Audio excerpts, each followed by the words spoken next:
it should be moving the way they want it. Right. Because they're not out of the district. You can't do like that. Right. It's in Essex County that you need to go to because it's a county. Same, but they can't even compete for the, no, for the state. They, that's messed up.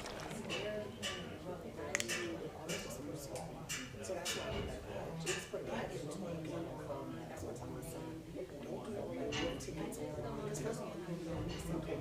Right. Boy, come on out. The boy, Cannot. Hello.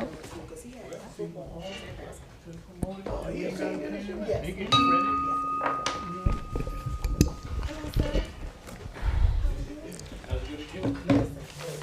This is a conference meeting of the Municipal Council of the City of Orange Township held at City Hall, 29 North Day Street, Orange, New Jersey, on Tuesday, February 17th at 7:01 p.m. Roll call. Councilman Coley. Present. Councilwoman Eason. Here. Councilwoman Hilbert. Absent. Councilman Montague III.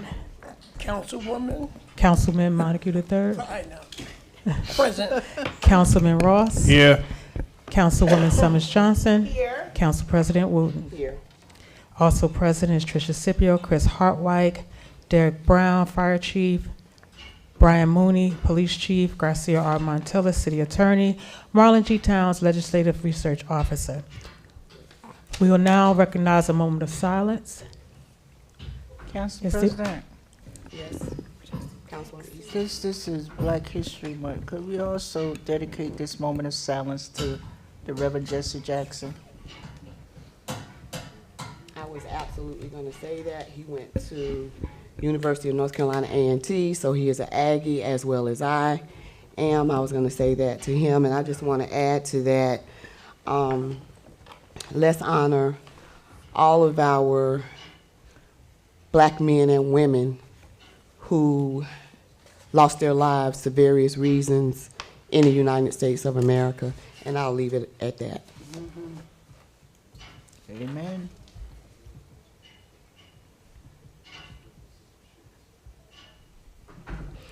Thank you.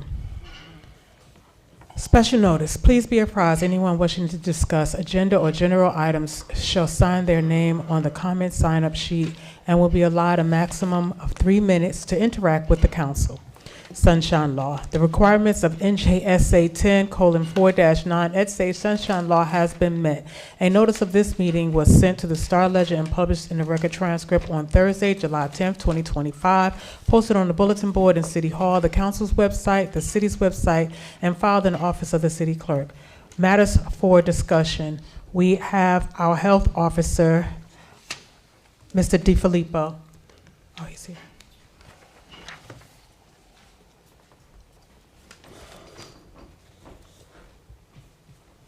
Council President, council members. Good evening. Good evening.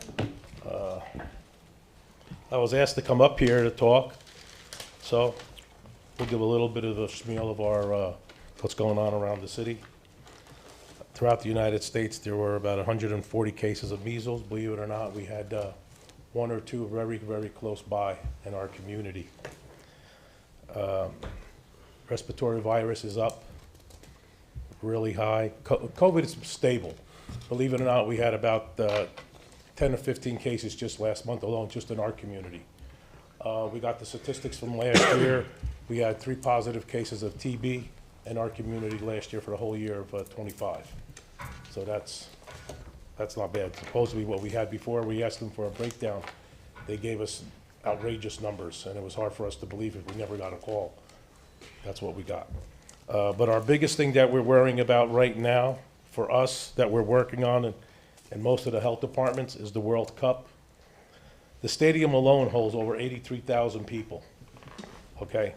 The state health department, EMS, state police, and everybody else, they're talking to, they got about 50 urgent cares, and about 40, 50 hospitals involved in this, because we don't know what to expect. They expect over 6 million people coming in for the few couple of weeks that they're gonna be here. There's gonna be people renting out places, people eating food, and there's other things that are going on. Don't forget, it's the 4th of July weekend. There's the big boats that are coming into the city. It's also the United States' 250th birthday. So they expect a lot of things going on and a lot of things happening that a lot of people don't know about. So, and that's basically it, that's going on in our community. We have the mammogram truck that's coming up to the City Hall on February 20th from 9 to 3 in front of City Hall. If you want to make an appointment, you can. The number is 973-952-6083. We also have our clinic for children tomorrow at the Orange Park, Monte Irving Park, the county building. Oh, that's good. So that'll start in the afternoon. That's good. If anybody's interested, you can call our nurse if you want to have the time. It's 973-952-6083. She can give you the exact time. I think it's after 4 o'clock, but that'll be open there. And also, don't forget, you have up until March 31st to get the flu vaccine. Okay. What else? And we also have a rabies clinic that's coming up this Sunday in front of City Hall. That's from 10 to 12. Yes, it is right, Sunday. That's the only time we could get a vet. So, is there any other questions somebody wants to ask me that I'm here? Councilwoman Summers Johnson. No, I heard that. Oh, I was you looking like- at Ross. Councilman I'm sorry. Ross. Councilman Ross. You mentioned about the clinic in the Orange Park. Yes. What is the clinic gonna provide? They're What do you, giving shots for kids. It could, various shots. The county's providing the shots. okay, So, COVID, flu, yes, they should have that for the kids. They should have available, they just said vaccine for children. So right, whatever they need, they should have there. okay. To give you exact, I'd be lying here, but that's what they have there. All right, and you also made the comment that, you know, with the event coming this summer, the soccer event, I understand, you know, that a lot of people are gonna be at risk, you know, but there's really nothing that we can do as a city or to prevent anything. I mean, because what can we do? Well, we're trying to prevent things that are happening, like food outbreaks. We're notifying the hospitals in case something happens, because they expect a lot of people here. And if they get filled up in one hospital, you have to have access to another one, even urgent cares. They expect a lot of people to rent out some of their rooms in their houses, because there's big money involved in here for those 2 weeks, 3 weeks that are going on. There's gonna be bread and breakfast locations that they're gonna have. So people know somebody, no one's gonna go right next to the stadium, Yeah, unless you're lucky enough to get somebody that lives really close. yeah. So there's big money to be made too. People preparing food, selling food. So, All right, I know the last couple of meetings, we, approved a couple of, resolutions, you know, for grants that the health department has received. You're aware of that, correct? yes, that's resolution 121 Yeah. and 122. What is that grant money going to be used for? That grant, that particular grant that you're referring to was the enhancing grant that was changed to sustaining grant. We changed the wording on it because we would get an additional $20,000 out of it. That's the reason why that was done. And the other grant that you're referring to is resolution 122. It does basically community outreach. It was the one that we had last year, Greater Essex. They provided dental service. They went to a dental school in Newark. People got implants put in, some people got braces put on, people got their tooth pulled. They actually pick you up at the site where you live. But this is open not just for seniors, it's open to everybody in the Okay. community. So, and then there's also, they do a little bit of outreach work, going out, like standing in front of Brandy's Lounge, talking to people, finding out things, going down Scotland Road, Bravo Supermarket. They'll be coming back with that and giving it to us back. That's those two grants that are out there. Excellent, that we excellent. received. Thank you. You're welcome. I'm good. You're good? Yes. Okay, thank you. Anyone else? Mr. Health Officer, I did receive a text. There's an adult who was told by their doctor that they have to get a measles shot. So could this adult could you find out if this adult could go to the county tomorrow to get their measles shot? I can ask, Okay, all right. Thank you. and I'll call you about it. That's fine. Okay. Thank you, sir. You're welcome. Thank you. Fire Chief Brown. For the record, Councilwoman Wooten arrived at 7:10. Councilwoman Hilbert, please forgive me, sorry. Sorry. Good evening, Council President, Hi, Chief. council members, city officials, Chief Brown Orange Fire Department. Just want to touch on a couple things. Since our last meeting, we had 394 Park Avenue and 639 Scotland Road. Both fires, the 394 fire was one in the garden apartment building there. The apartment, as we found out later on, had no heat. The only apartment in the building. So, and the cause of the fire was a portable heater.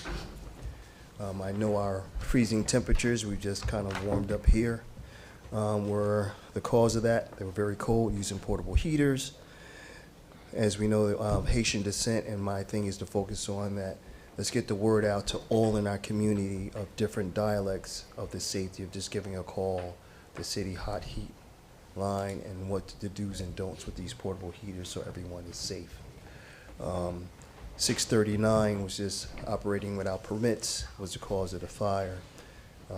We need permits to do that work. And later on, because of the freeze and the warming, we had pipes breaking. So I want to talk about our multi-family dwellings that have sprinkler systems, and that all residents within these dwellings first should have renter's insurance. Should have what? Renter's insurance. Oh, okay. As well as ask the questions of your management, is the sprinkler system in operation? Is it working effectively? And when it's out of service, what are we doing to make sure that we're protected? We did provide fire watch for 50 South Essex. So if you see us at buildings overnight, we're providing fire watch for those buildings that do not have an operational sprinkler system. Okay, through our fire official and our building construction official, the mayor and the BA, this has been instituted. So I want all to stay safe, but for residents, ask if you're in a multifamily dwelling that has sprinkler system, is it operational? And if it's not, notify city officials of this so we can stay safe. I did put some information out there on the table for planning your escape route, high-rise apartments and condominiums, because even in condominiums and townhouses, they have a sprinkler system, and they are responsible for the maintenance and care of them, as well as if they go down and need repairs, as fire watch. So I want everyone to be safe within their dwellings where they live at, and if they're not working, take necessary means to get them fixed, because they protect life and property. It's a life safety issue.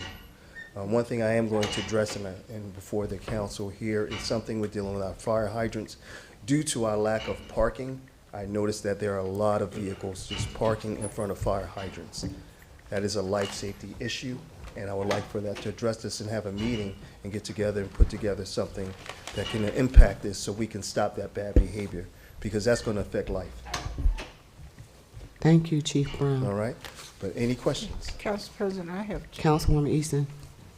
Fire Chief, have you had that discussion with the police chief about? So I just advised them I am crafting up a letter to everyone that I will send out. For enforcement for the officers to make sure that they are giving? Yes, tickets? and they are enforcing. They are. They have been towing cars and giving the parking tickets. But some people say, I don't care about that parking ticket. I pay that and I'm gonna park there anyway. I think we need to up the ante and make it a criminal offense. $2,500 to $4,000, and they have to go to court behind that. But that's something that we need to speak on and with all the officials and yourselves about moving forward. When we find out a building does not have a sprinkler system, what is that, fire compression system? Well, yes. Do we find them every day for, that it's not working? Is there anything on the code book that says they get a fine for every day? $2,000. For every day that it's not working? Mhm. So what happened with 50 South Essex? He didn't care? We never got any response from the building owner. And as a result, the building was re-tagged with a notice to vacate in order to get the building owner's attention. Why wouldn't there have, And a fire watch was arranged with the fire department. I know, but if he wasn't responding, why wasn't there a warrant issued for his arrest? Well, it's a notice of violation, so there can't be a warrant issued for his arrest until the violation is not abated within the appropriate time period. So But if he don't the building abate it was for 30 posted. days, that means that building is unprotected for 30 days. So That's an is there issue. something we need to do to change the law? No, it's an issue that we've taken up with the appropriate department in terms of coordination with the fire department in the event that a building owner does not respond to a sprinkler code violation. But I'm saying, if they don't respond, like you said, he hasn't, you couldn't find him, what's the alternative? What is the alternative? Well, eventually, you shut down the building. Well, that doesn't help the residents when they I have to. understand that. But that's the safety But I'm issue, saying, either is there that or you put a something- fire watch there. Is there any law we have to change or legislate so that it becomes an immediate emergency? No, because it is under the Uniform Commercial Code, Uniform Construction Code, sorry. So Let Councilwoman me- Eason, so I was thinking that we probably should bring the director of the department and the person, the construction official in to us, and we need to depose him. Am I using the proper language, city attorney? So we are gonna bring the director in and the construction official in and question or depose them about this thing that happened at 55 That's South fine. Essex. That's fine. Okay, and so would it have to be a closed session or will it be public? It would have to be closed. Correct. Okay. So we can set that up next council meeting or before that. Y'all just have to text me and let me know. Yeah, because, I mean, time is of essence when you're dealing with that, so I think we need to figure out how not to have that happen again. And if we make an example of one and everybody hears, then the problem should be corrected immediately. And, You good, Councilwoman East? yeah, he talked about rentals insurance. Is there, a agency that we can refer the residents to that they can get rentals insurance? You can use State Farm, any one of the local insurance companies that, because rent insurance is not that expensive. Starting at maybe $120 to $135, something like that. Yeah, but maybe that's something we need to start promoting, that they Yes, should have yes, rentals yes, insurance. it is. so Because when we that- do have incidents at locations and there's damage incurred, and most don't have renters insurance, that would cover some of their valuables. So we've had that would happen that some of the renters there didn't have renters insurance, so. but I that guess this is a something question definitely- for our attorney. So, in a case like that and the apartment renter does not have insurance, shouldn't the landlord be liable for the things that they lose or some type of compensation? So generally speaking, the landlord won't be responsible if especially if they're requiring that. The landlord won't be responsible for personal property that are lost if it's not within the, if it's not caused by anything caused by the landlord. Let me just put it that way. So there's nothing that is covered. That's why under the- that's why most rentals, if not all of them, require you to have your own personal renter's liability insurance. So there's nothing that's covered under the homeowner's insurance. Okay. You good, Councilwoman Easton? I'm done, thank you. Councilwoman Hilbert? Yes, so I just wanted to add a little more context to what we're discussing and ask some inquiries of my own. So going back to 50 South Essex. Yes. I did speak to the business administrator over the weekend who educated me on the fire watch and the work that you gentlemen are doing because the management hasn't responded. So my question to you is, I understand that any owner of multi-dwelling units are supposed to register with, I believe, Ms. Drummond. They're supposed to do that registration sheet. For apartment buildings, can we increase the number of people the required number of contacts for that sheet? Because what if it was a situation where they were like on holiday, and so they're hard to contact, or they left the country? Do we have like, can we have like 2 backup executives for that management company included? I can look into that. Generally, what we get is the management company's contact information, and some of us have the ownership information. Right. So I don't know why management didn't respond to the notifications, but they were not spoken to directly. The building was just posted. Okay. The next question I have is, because the management hasn't responded to us as a city, I'm pretty sure they haven't notified their tenants either.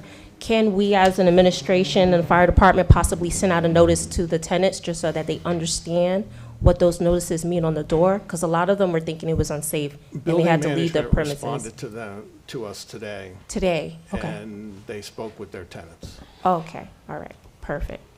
And my next comment is in regards to the renter's insurance, just to kind of help Councilwoman Easton understand the difference.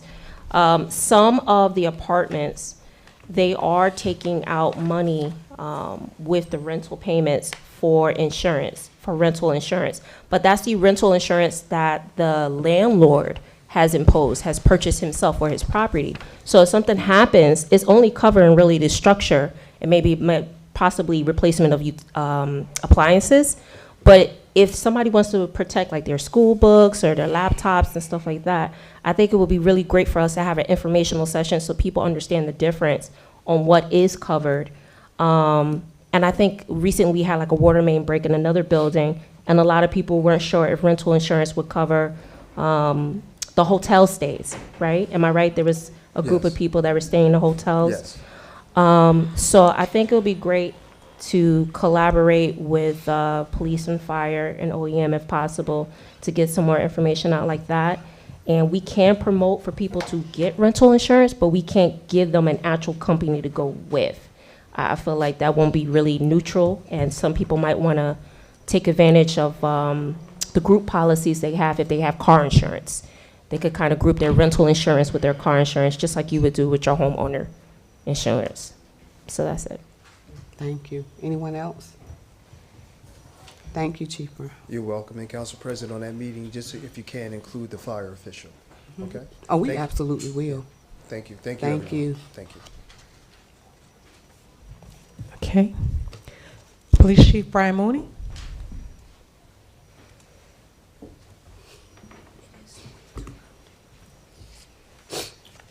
Good evening, everybody. Hi, Right. Dawn. Just a couple things. It's the first report of 2026, just a carryover from 2025, like crime in general. Pretty much very similar numbers from 2024 to 2025. Stolen cars has been obviously our nemesis. We've talked about that on many occasions. It's an epidemic in New Jersey. Definitely Orange has been not spared in that situation. I have initiated a few things on the overnight in response to that. Violent crime in general was down. The disparity from 2024 and 2025 raised our crime rate overall, but major offenses of violent crime was down, which was very important. But I understand the horrible situation when somebody wakes up in the morning and their car is gone, and what that does to a community and fear. So we've definitely done some overnight initiatives, which has fallen coincidentally with some of the overnight parking concerns and things are going on with permit and the recent snow emergency. So it kind of all blended where we had to put some extra units on the overnight. So there's to address a lot of the complaints that have been coming in. Obviously, some unprecedented snow emergency has led to obviously a lot of problems in the city as far as parking and things. And so we've had extra units and addressing everything from permit to alternate side, and towed in a number of vehicles in the last month that, in my career has never even gotten that close to. But I don't say it with great pride that we have to tow vehicles and things of that nature. It was just, the last couple of weeks have been were very difficult. Hopefully some of the mild weather will help some of that that's happening. Just also some initiatives within the department. One of the most important things since I've taken over here in November was just our relationships with our schools in general. I thought that, not that we didn't have good relationships, I wanted to cement some of those relationships. So our school resource officers have been taking on some extra courses, have been reintroducing themselves to the local schools and high school, making sure we work and coordinate with them in some of the protocols that go on in the schools. And we're having a good feedback. And a couple incidents we've had over the last couple months, that relationship has really worked out for us. Just today, I mean, very important training. Obviously, our greatest fear in policing is anything to do with, I think, our elderly community and our children. And so we have had an initiative through our special response team. You know, years ago, you always heard about special response teams. They lined up, they hit the doors, and they did it. Well, we've kind of blossomed into doing that when necessary, but with mental health. And our team is one of the only teams in the county that's trained to deal with emotionally disturbed throughout the county. So that carries over into our training. So even as today, our special response team is circling patrol officers over to the middle school where they're closed for winter break. We're able to utilize the school to familiarize, to do tactics in there. Because like I said, the greatest fear we ever have would be to respond there, but we have to prepare for those things. I hope the training never has to be used in a real situation, but we definitely had a couple of situations where we had to respond the full response to the school over the last couple of years. And I thought the second time around, after our training we've done, showed dividends. It'll continue. We're going to cycle the whole department through, but without the cooperation of the school, it wouldn't be possible. And just today, as you know, when I was over there watching the officers go through it, it was proud to see, because to take on, you know, something as terrible as school shootings and school incidents, it could happen at a game, could happen at anything. I take it very seriously, and I want to make sure that our officers are fully trained throughout the department. Yes, the special response team I'm very proud of, and they're excellent, but most incidents that happen throughout the country and locally are going to be your working personnel at the time on school hours. So we want to make sure our entire department is trained, and we started that this week, and it'll continue now and throughout the year. So with that, any questions regarding some of the things that we got at the police department? Any questions or concerns? Or comments? Oh, and just one last thing. The PCC meeting will be March 5th this next month, and I just want to say, like, I kind of brought it back to home. So some of the initiatives in our police department, even what I just talked about now with our relationship with the school and our canine, will be discussed at that meeting. I think it'll be fun. I think it'll be interesting. A couple of years ago, we had a great response, and we did it was run, fight, and hide. It was basically for store owners and business owners and anybody in the community that might find themselves in a situation they'd be terrified of. And I'm going to bring it back, not to fear, but fear in the community, but prepare. And how would you feel, and what would you do, and just some scenarios, obviously, to show that the officers show what, you know, real life situations. And like I said, some things we're very proud of in the department, some things we're fearful of. But I would make sure that during that community meeting that some of that's showed upon, and I think it'll be a real interesting one for you. Council President, Councilman Ross? getting back to the stolen vehicles. Yes, sir. Have you noticed, are these vehicles getting stolen mostly at night or daytime on the streets and parking lots? And also, I know a couple of instances where high-end cars, people are breaking in their houses to steal the key fobs, to steal these cars right off the properties from, you know, late at night, they break in the house, steal the key fob and steal the cars like that. Is that what you're running into?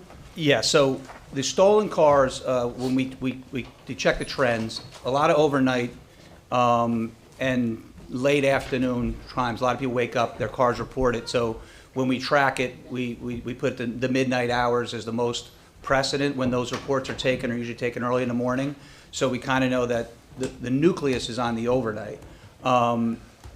But the game has changed in exactly what you said. the days of joyriding have changed. And joyriding was never something that, you know, we got used to, but now it's a high-end industry of the vehicles being shot right down to the port and put on containers, and that's why like state police and a lot of people have dedicated like statewide task force to track these cars and through the tracking system and things like that, because it's such a high-end business now. As far as the key fob go to, I'm going to knock on wood. So that is an epidemic in the state of New Jersey and a lot of places. It is terrifying to think of that it used to be the key fob, you get the car, you take the car, you break in with the, the screwdriver and go. Now what they'll do is they break into the house because the key fob's there, they can't get access, and God forbid they have to, these are like old cat burglars. They're very rare that someone will come in your house when you're sleeping. It's hard. That's what everyone fears most. So yes, there is a trend. We have not had no incidents. We've had very low incidents, which again, one incident's too many. But if I track the trends in the state and how many other jurisdictions have had, and it goes all out throughout that crime goes to any community in the state, and some of the numbers we can fortunately say are very limited. If it happened to one, I could never sit here in front of that person and say, well, we've only had one. That person is a victim, and it terrifies the community. But we've had a couple like that where they went in and got the key fob. Waking up the person, like I said, I'll cover this in the PCC meeting because there are some do's and don'ts about I talked to my own family. Should you keep your key fob in the same spot or maybe hide it? But if you're hiding it, then they got to wake you up to find it because now it's not hanging on that hook in the garage. So I kind of recommend that you keep it in the same spot because the worst thing that happens is a stolen car and a burglary, which is terrifying enough. But the trend is real, especially for the high-end cars. As Orange goes, it's limited to this point, but it's something we constantly talk about. We send our detectives to schools, and we follow the trend. But we've had more than one incident, but very limited. As I look throughout the state, there's some jurisdictions that have had many, and that's where those task force come into play, where it becomes an epidemic, and they try to really target the individuals who are preying on certain communities. Now, you said you would recommend hiding the key fob. No. Oh, I say okay, don't all break right, your 'cause trend. And again, because the original, because when it was, we knew they were breaking in. When you start to hear the trends and going to the schools and you hear, they're no longer just taking the car in the driveway, they're going to burglary and getting the vehicle. So originally the trend was like, well, just don't repeat your normal behavior. And that's what we're always taught. Don't do the same thing when we park in the same spot. And don't repeat patterns. I would say repeat the pattern on that one because if they're coming in to get the key fob, let them get the key fob, right? Right. I mean, that's where I come in, and there are, that's where most of the training courses and detective training is going now, that they're recommending keeping the key fob in the same spot. So, it's scary no matter what. Okay? Oh, one more question. Anyone, Councilman Rose? That person comes in your house trying to steal your key fob. Can't shoot his. We can have debate, but okay. forced entry into a house, protect the property, but that crime or that incident, the courts have usually ruled in the homeowner's favor. But I'm not gonna give that advice for everybody at this point. But right to protect property within your home is a very well protected situation. Thank you. Thank you.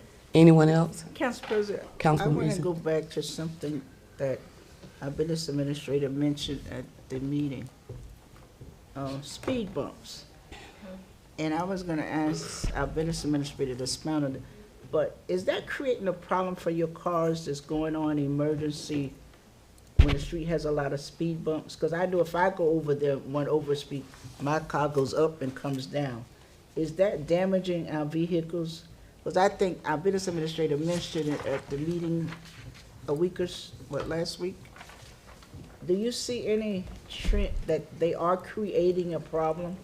Well, we've seen it, yes, because like a lot of common vehicles with the police department these days are like Chargers and things of that nature, the Impalas, the Chargers, they're vehicles that are low to the ground. So obviously a traffic study is always important to see risk reward of certain areas of town that, you know, we're having problems with speeding and things of that nature, and we give our 2 cents on if we think there's a speed bump is beneficial or not. Certain roads traveled by the police, you know, in response time, it could affect. So I wouldn't completely say that, you know, depending on the scenario, the certain road, we would look at it to see if that would be a problem, because it has damaged many vehicles where the undercarriage of the vehicle gets damaged by speed bumps. And some road work can do that too, depending on times of year. You know, right now potholes and things of that nature happen because of the plows and things. So certain times of the year it's more susceptible, but speed bumps can damage the undercarriage of a vehicle. The officers obviously have to be aware of those speed bumps when they're put in place, because you have to change your response. You know it's going to happen. You really have to slow down and go over them carefully. Depending on the road comes into play more than anything, and obviously we would be part of a traffic study to see just how important the speed bumps would be. And again, I'm never anti-speed bumps by any means, and I understand the reasoning behind them and why people want them, especially if you're watching the vehicles go up and down at a high rate. So, but depending on the street, we would have a better response to you if I knew where, and we looked at it and see if it's beneficial, but likely that the officers could damage their vehicles. So if there's a call and that street has 3 or 4 speed bumps on it, and the officer has to speed to that call, so you're saying he has to know so he can slow down. But is there, I guess I've been concerned, is there a study happening to see how, if there's a downside to speed bumps in the future? Is there something that's happening in our state? So as I mentioned at the meeting, internally, we're in the process of developing a procedure and a process for evaluating requests for speed bumps and their locations. That includes a traffic study, it includes consultation with police and fire, it includes the engineer's report, it includes where other speed bumps are located in proximity to the requested speed bump. It would include whether or not these are arterial access roads, or whether they're side streets. So the whole process is being put together. So going forward, if a person requires speed bump, you gonna do that whole analysis before you Yes, decide if you're gonna put a speed bump on that street? before we would make a recommendation to the council to award the speed bump. Is there any way we can educate our residents on that, so if they request one and they don't get it, they'll know absolutely why? I think we can. I think I would prefer to have the process written first Okay, yeah, I so that we agree. can hand it out. I agree with that. Because I had never heard that until you mentioned it, and then I thought about it. I said, that makes good sense, because if you're speeding over a speed bump, I know what it does to my car when I go too fast over one, and my head hits the top of the car. That's because you speak. And Council President, can I just add to that? Councilman Coney. Wait, hold on a second. So I think we need to take a look at it, because somebody could really, because one of you say your charges could just fly up and somebody could get hurt. So, yeah, Well, okay. just in addition to that, the snow plowing operation is negatively affected by the speed humps. Damaged snow plows and the equipment. That's just another drawback to speed humps. And we just been through this horrible snow. Anyone else? So, yeah, Councilwoman Easton, Councilman Ross? you're not for speed bumps? That was not my question. But I'm asking you that question. That was not my question. Okay, My but- question was, what is the liability? And when Chris mentioned it the other day, I thought about it and I said, it makes logical sense, because a police car going down the road 80 miles an hour trying to get to an emergency stop, and he hits one, it could really, the car could turn upside down. So I think as we do things, eventually there comes a time when we have to reevaluate what we're doing and how it's impacting the overall city and the safety of our emergency response teams. So I did not say I wasn't for them, I just said that we need to probably take a look at what we're doing. Because that's something that just came up. Right. And I guess it came up because somebody probably got hurt or killed because of a speed bump. Yeah. Anyone else? Good. Good. Thank you, Chief Mooney. Thank you. You're welcome. Okay. The resolutions and ordinance to be presented at tonight's meeting are listed on the attached regular meeting agenda. If any council member wishes to discuss any resolution or ordinance, it may be discussed at this time. Council President, Councilman Montague? 1-226. Chris, could you explain why all the fees are crossed off? We're going to pull that ordinance. There was some internal discussion today, and I decided to pull it in conjunction with the law department. But, so what are we gonna do going I think what forward? they were trying to do is reference a general fee schedule. They just didn't draft it correctly. Okay. And could you explain 106-2026? You're taking it from police operation expense to salary and wages. Why? You're doing the transfer. This is from the 2025 calendar year budget. We're allowed to do transfers up to the first 3 months of the next calendar year, or the next budget year. And all we're doing is covering an overage in salary and wages with an under expenditure from O&E, operation and expenses. And one more. 107. So this is an emergency temporary appropriation. There's no to and from. This is simply, we're adding items of other expenses under grants that were received during the beginning of 2026 that were not otherwise accounted for in the temporary budget. Okay, so this is all grant money. Yes. Thank you. Good thing. Thank you.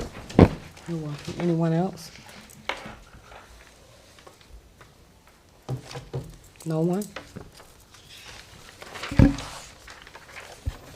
Council President, I was waiting for other folks to say something, so nobody said nothing, so. No, you weren't. No, you weren't. Councilman Ross?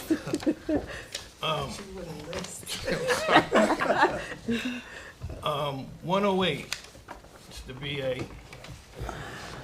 I just think this is an exorbitant amount, and I just want to ask a simple question.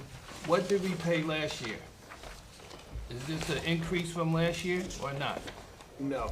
No, we paid the same? It's the same as last year. Okay. Anyone else? I'm not done. I didn't think so. 126. Explain this one to me. I thought that's the one he's pulling, right? Oh, 122. 126 you're pulling? He's pulling 122. A couple of years ago, we didn't do it last year. I don't believe we did it in 2024. But in 2023, we had a cultural program for poetry services. And the department thought it would be appropriate to bring that back, and that's what this resolution is for. Where will this be held at? Some of the events will be held at the library, some of them will be held in other locations. Well, my question is, why can't the library support this and pay for this? And, or, why can't we get, a college student from Seton Hall, from any college that's that does this kind of thing, poetry. If you want to do poetry, we can put it out and say, we have a poetry event, come on here and read your poetry. Why we gotta pay somebody to do this?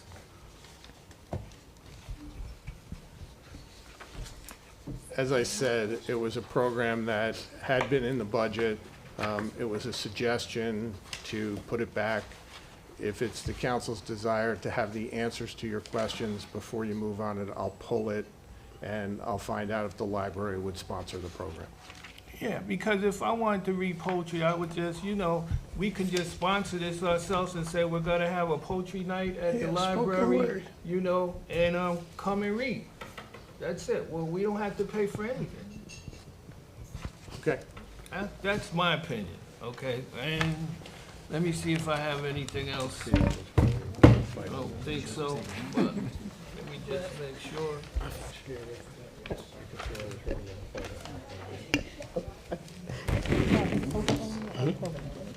Are we pulling it? Okay,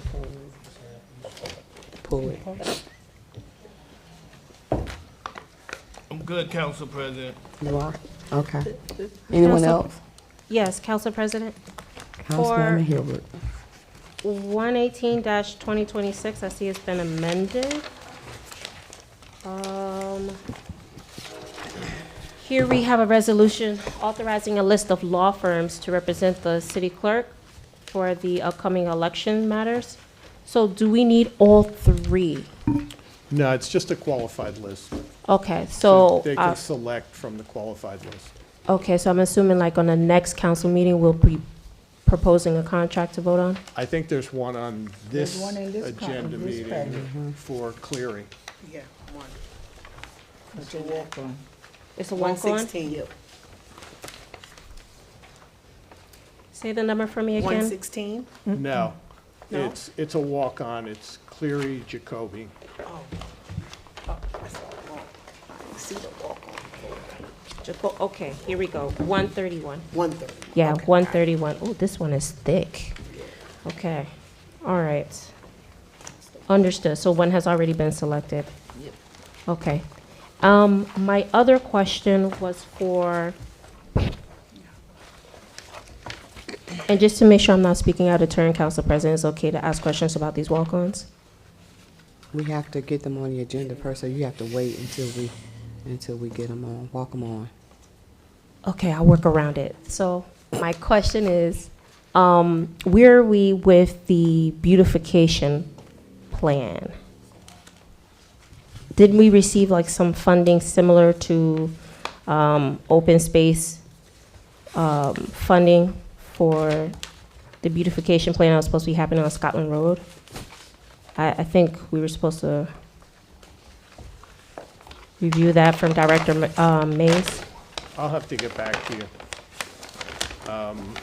I know that we've received funds, I know that plans have been drawn. I don't know what the current status is. I'd have to check with the director. Okay. And then, just to make sure, opioid,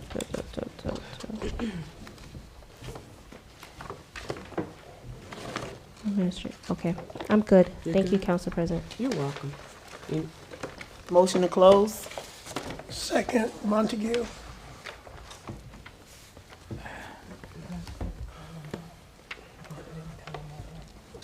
Motion to close by Councilwoman Summers Johnson.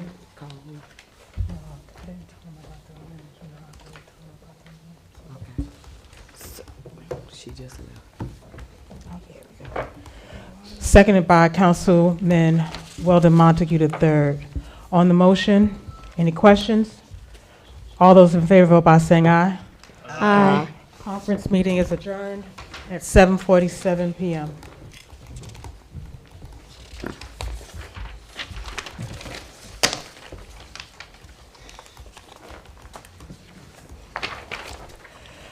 This is a regular meeting of the Municipal Council of the City of Orange Township held at City Hall, 29 North Day Street, Orange, New Jersey, on Tuesday, February 17th, 2026, following the conference meeting. Roll call, Councilman Coley, Present. Councilwoman Eason, Here. Councilwoman Hilbert, Present. Councilman Montague III, Present. Councilman Ross, Here. Councilwoman Summers Johnson, Here. Council President Wooten. Here. Also present is Tricia Scipio, Chris Hartwhite, Derek Brown, Fire Chief, Brian Mooney, Police Chief, Gracia R. Montella, City Attorney, and Marlon G. Towns, Legislative Research Officer.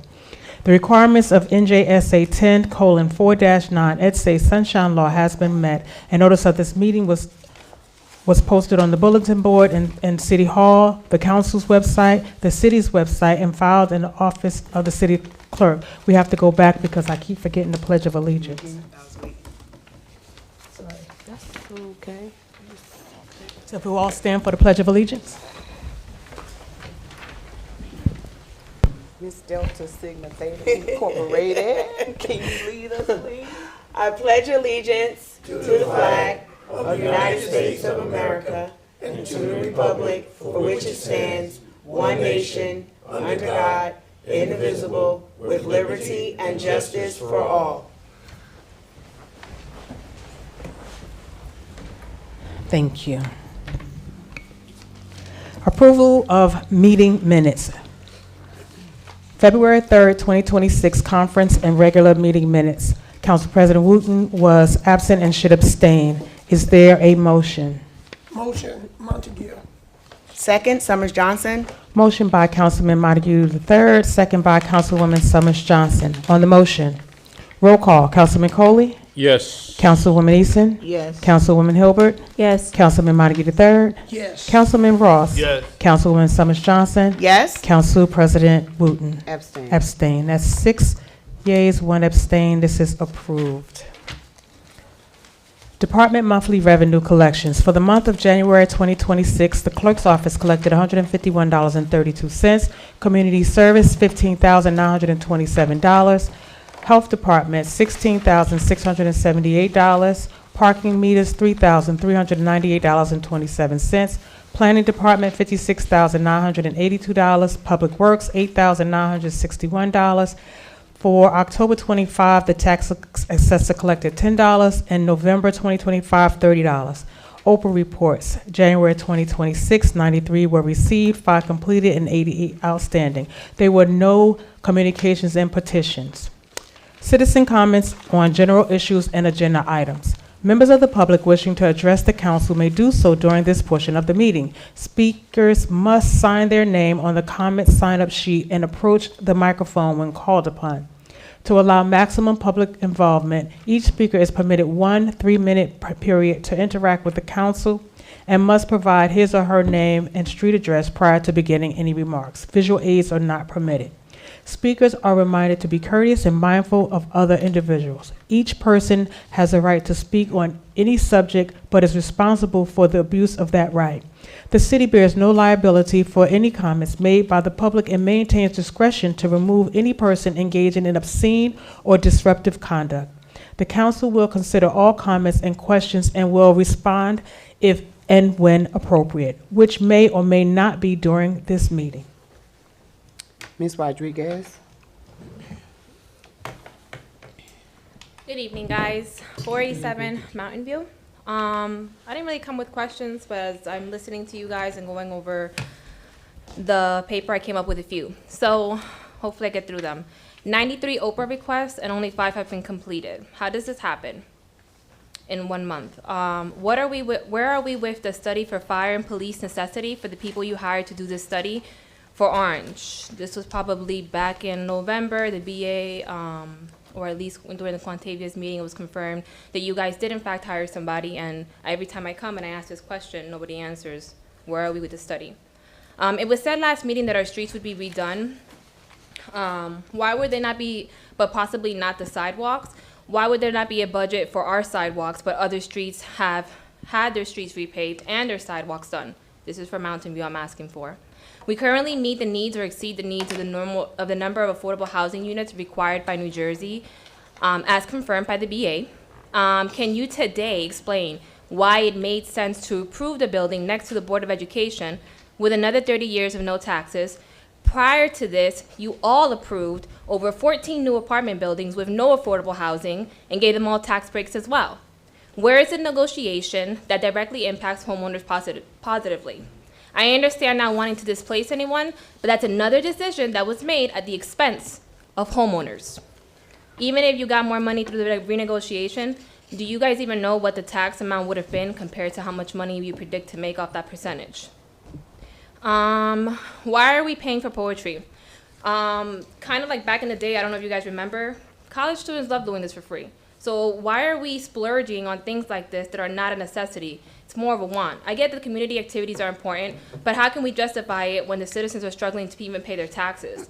Anything that is not absolutely necessity, we should not be budgeting for.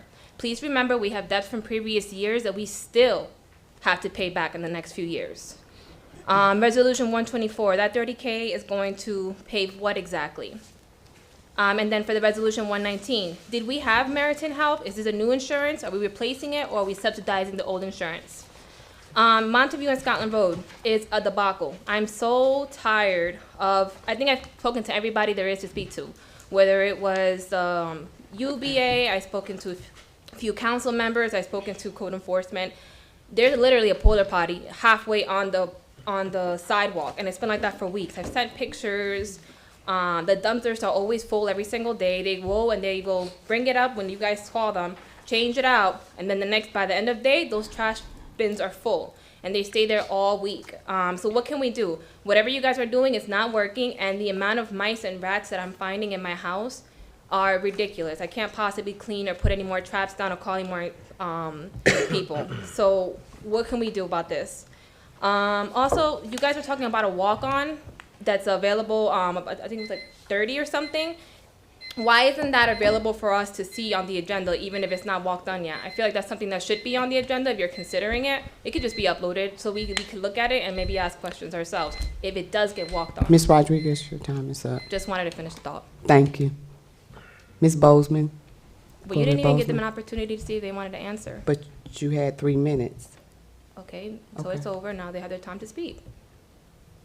This is the way we Gloria always run the Bozeman, meetings. I'm not gonna do that. But you didn't even give the BA or anybody an opportunity to speak. You took up 3 minutes.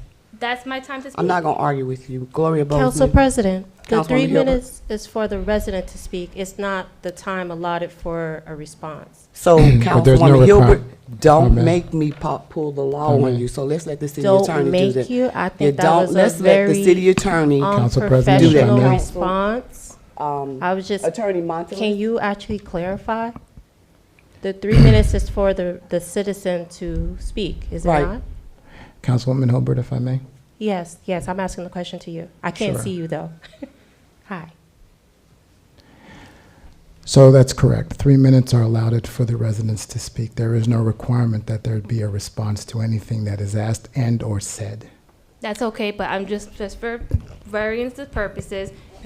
Won't literally close me off as soon as I stop speaking. Asked for the next person. Never gave Mr. Hotic the BA an opportunity to respond. Nor did she ask anybody they wanted to respond. So there is no requirement that she ask if anyone She didn't wants even to. give an opportunity. I Ma'am, just if you're wanna going say to she cut didn't give me an off, then opportunity we're to not going to respond. I have a think we all know that. conversation. We're not going to have a conversation. Gloria Bozeman.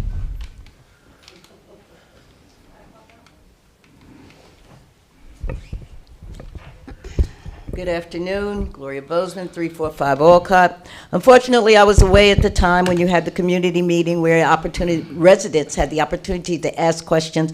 I got a little confused because the council does not answer questions from this podium, so why would they answer them in a community meeting? But nevertheless, I will continue to ask my questions until I get tired, and that's not going to happen soon. It is my right and also my obligation to come to this podium because there are some levels of accountability that we are essentially responsible to receive because we are voters. I am working on the interpretation with insistence of the affordable housing. I learned that in New Jersey, it is the Department of Community Affairs that is primarily the state agency responsible for calculating and determining whether municipalities have met their or are on track to meet their obligations with regard to affordable housing. But I also realized that municipalities submit their own respective data, and that's a little confusing to me. I'm going to look for where the verification process is in that. I have asked and want to know how many new occupants can we anticipate with our new developments. I also learned that the impact of a pilot can be anywhere from 10 to 30 years. I'm wondering why ours were always 30 years. And I'm wondering if the council has considered, since I can't find it in any resolutions, the impact on local schools, the higher taxes for residents, since we will bear the burdens of these new renters, the overburdening of our infrastructure, our reduced funding for other services, and the displacement of existing residents who can't afford these current rents. I'm still asking about the trust funds created by the contributions from these developers. I am still asking whether the most recent hire for the unadvertised position in the health department was an Orange resident. I am still recommending that the community advisory boards be formed to suggest recommendations for the trust fund expenditures and how the health office and the Office from Adult Services can expand their services for community engagements. I believe that communities can have valuable input into this. I will talk to my friend in the health department as you anticipate this influx of a number of individuals coming as a part of the World Cup. There are some things you can do upstream that propose promotions with regard to prevention. It does exist, and maybe other residents might have other ideas how that might work. I also say that when you look at that insurance, I was a board member for the New Jersey Underwriters Insurance Agency. You might want to contact them with regard to renters insurance and what the available options are for folks who can't afford insurance or who have questions about their insurance. I would suggest you bring them into those discussions. I'm still looking at the resolutions that are there that you propose that we have that we look at to have an idea about how the council operates.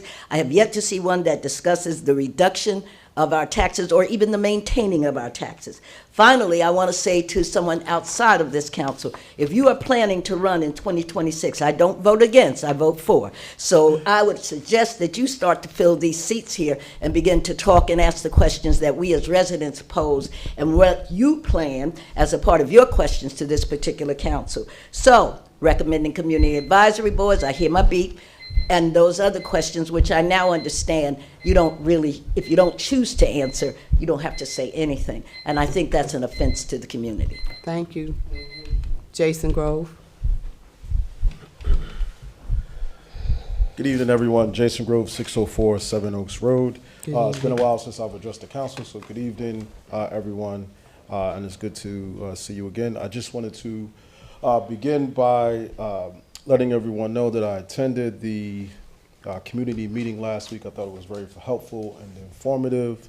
I didn't get the opportunity to speak there, but I wanted to thank the department heads for providing information about what's going on in the city. Directors Best, B.A. Hartwick, Sergeant Stefanelli, just to name a few folks that I interact with from the administration, departments, as well as the police department on various issues.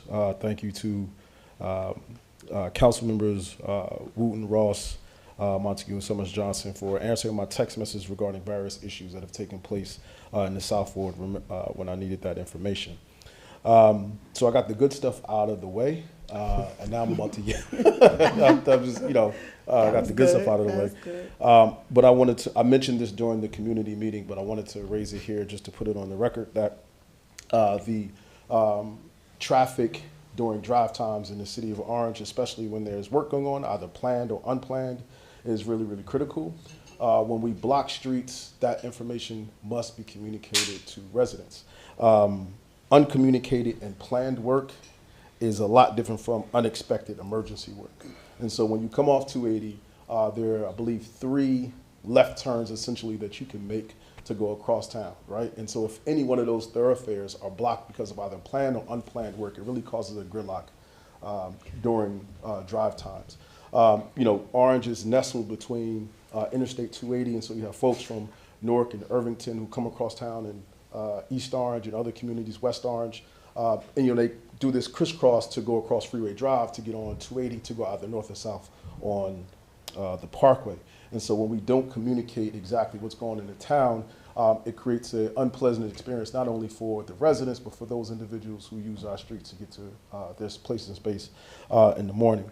I made a recommendation to Director Hartwick with respect to the current text messages that we send out for the council meetings. That information is very, very helpful to me because we already have the system to just send out exactly which streets are going to be blocked. So if we are able to send that information out that we already have, that would be helpful. I'm one of those people that just, my pet peeve is traffic, especially when we can avoid it.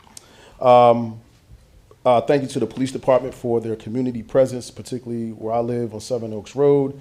I don't like y'all flashing lights in my daggone house sometime when y'all, doing the patrol, but I understand that it must be done. I wanted to follow up on some of the other discussions. Thank you. Thank you, Mr. Grove. Quelly Campbell.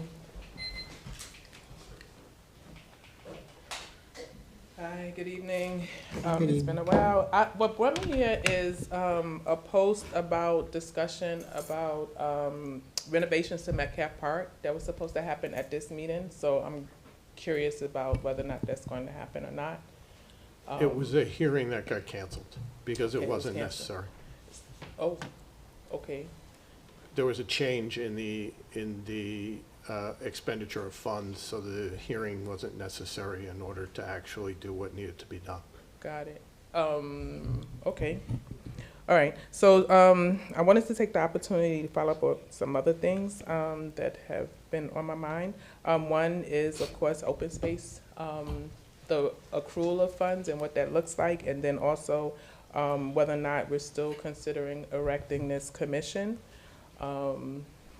And if we are, I'd like to hear more about that. And then the other thing that's coming up is a lot of residents are complaining about an increase in their water bills. And so, and we know that we have the PFAS site that's coming to the site down in the valley. And so I'm wondering if we can get a status of the site, the construction of the site. Recently, I don't know if you received the email, B.A. Hartwick, about the noise levels there that are, you know, it increases and then somebody comes and adjusts it. And so, you know, that's a concern, as well as we've also had existing gas fumes. And so we smell it and then we don't smell it, but we're just wondering about the monitoring of that. And so if you can kind of walk us through what's going on, current status of that site, that would be great. I'd also like to know if there's plans for the city to how they're going to use the congestion pricing mitigation funds. We were told, I participated in a conversation with East Orange about how they're going to use the funds, and so we were told that Orange was next, and so I was wondering if someone can update us, the community, about that. And then last, of course, I want to hear about community benefits agreements. We were told that meetings were going to happen, so I'm wondering when those meetings are expected to begin. Thanks. Thank you. Nothing? You want, she has some minutes left, I think. I'll address real quickly the PFAS site. As you know, the PFAS treatment facility, the permanent PFAS treatment facility, is being built on the footprint of the old facility that was demolished. It's a bigger treatment plant than the temporary treatment facility that's currently appended to our regular treatment plant. It's indoors. It will cut down on noise. Obviously, the temporary treatment facility is an outdoor treatment facility. That was done because of space constraints.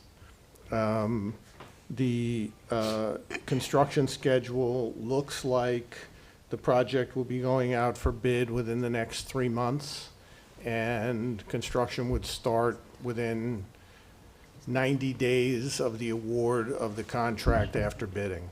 So you're looking at a construction schedule in late 2026 that will last 18 to 24 months.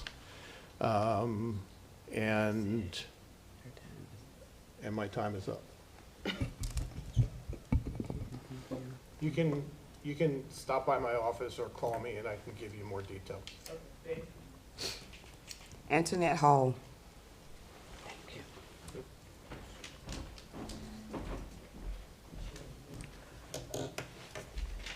Good evening, everyone. Good evening. Chairwoman Antoinette Hall here, 241 Duane Street. I wasn't here early enough the last council meeting to talk about 400 Oakwood. They're still having the issue with the on-again, off-again heat. Before I go any further, I want to say thank you to Senator Brittany Timberlake, who assisted me in this endeavor. She was the one that helped me push this further. 300 also have that same issue, and I stressed that when I spoke to the BA. I showed him some pictures. 210 Central Avenue is also another issue that is still ongoing. It has not been attended to. You have people who are using their ovens to heat up their house, and you know that's not safe. So I want to ask the BA, is the investigation complete on 400 Oakwood?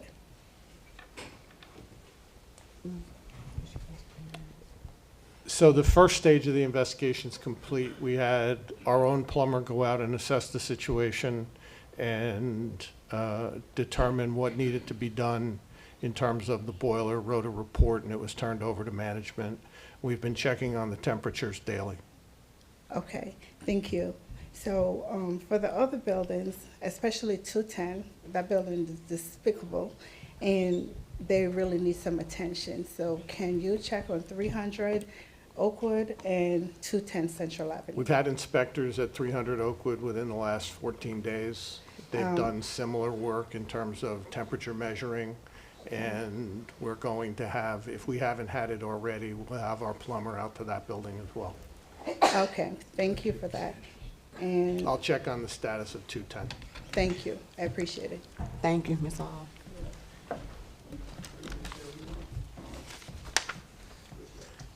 Can I get a motion to close? Motion to close citizens' comments. Second, Ross.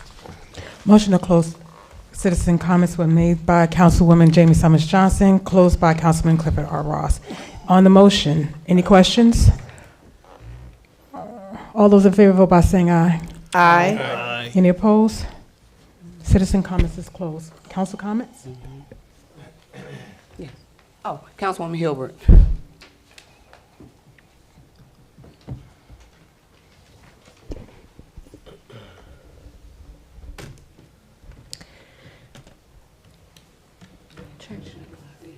You told me that. Don't worry about it. Say it again? Go ahead.